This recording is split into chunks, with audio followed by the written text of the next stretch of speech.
اعوذ باللہ من الشیطان الرجیم، بسم اللہ الرحمن الرحیم۔ اللہ تعالیٰ کے پاک نام سے شروع کرتا ہوں جو بڑا مہربان نہایت رحم کرنے والا ہے۔ رمضان المبارک نیکیوں کا مہینہ ہے اور یہ ایک ایسا مہینہ ہے جس میں اللہ تعالیٰ رحمت، برکت اور مغفرت کے دروازے اپنے بندوں کے لیے کھول دیتے ہیں، اور اس مہینے میں اللہ تعالیٰ نفل کا ثواب فرض کے برابر اور فرض کا ثواب 70 گنا زیادہ کر دیتے ہیں۔ یہ مہینہ ہمیں صبر، تقوی اور پرہیزگاری کا سبق دیتا ہے۔ اس مہینے میں بعض لوگ غلطیوں کا شکار ہو جاتے ہیں جن سے ہمارا روزہ متاثر ہوتا ہے۔ ہم آج قرآن و حدیث کی روشنی میں ان غلطیوں پر نظر ڈالیں گے جن سے ہمیں پرہیز کرنا چاہیے۔ نمبر 1، جھوٹ بولنا اور غیبت کرنا۔ رسول اللہ صلی اللہ علیہ وسلم نے فرمایا، صحیح بخاری، جو شخص جھوٹ بولنا اور اس پر عمل کرنا نہ چھوڑے تو اللہ تعالیٰ کو اس کے کھانے پینے سے کچھ غرض نہیں۔ جھوٹ اور غیبت روزے کے روحانی فوائد کو ختم کر دیتی ہے۔ ہمیں اپنی زبان کی حفاظت کرنی چاہیے اور سچائی کو اپنانا چاہیے۔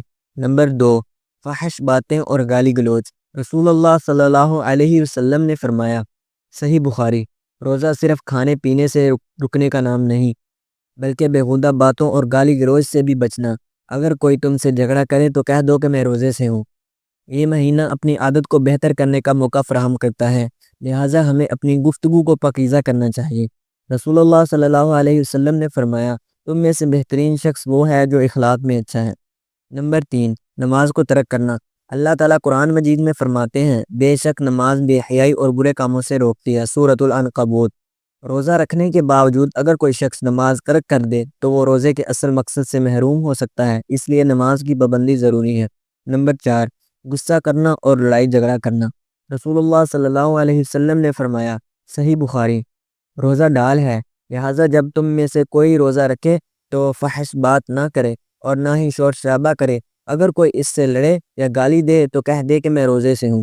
رمضان کا مہینہ صبر اور تحمل سکھاتا ہے، اس لیے ہمیں اپنے جذبات پر قابو رکھنا چاہیے۔ نمبر 5، حرام کمائی اور دھوکہ دہی۔ اللہ تعالیٰ فرماتے ہیں، اور پس میں ایک دوسرے کے مال نہ حق طریقے سے نہ کھاؤ، سورۃ البقرہ۔ حرام کمائی سے افطار اور سحری کرنا روزے کی برکت کو ختم کر دیتا ہے، اس لیے ہمیں حلال رزق پر اتفاق کرنا چاہیے۔ نمبر 6، وقت ضائع کرنا اور فضول کاموں میں مشغول ہونا۔ رسول اللہ صلی اللہ علیہ وسلم نے فرمایا، صحیح بخاری، دو نعمتیں ایسی ہیں جن کے بارے میں اکثر لوگ غفلت برتتے ہیں، صحت اور فارغ وقت۔ رمضان عبادت، ذکر، دعا اور قرآن کی تلاوت کا مہینہ ہے، اس لیے ہمیں اپنا وقت قیمتی بنانے کی کوشش کرنی چاہیے۔ رمضان المبارک میں ہمیں ہر اس کام سے بچنا چاہیے جو ہمارے روزے کی روح کو متاثر کرے۔ جھوٹ، غیبت، بد زبانی، نماز سے غفلت، غصہ، حرام کمائی اور وقت کا ضائع وہ چیزیں ہیں جن سے دور رہنا چاہیے۔ ہمیں چاہیے کہ اس مقدس مہینے میں نیکیاں کمائیں اور اللہ تعالیٰ کی رضا حاصل کریں۔ اللہ ہمیں صحیح معنوں میں رمضان المبارک کی قدر کرنے کی توفیق عطا فرمائے۔ جزاک اللہ۔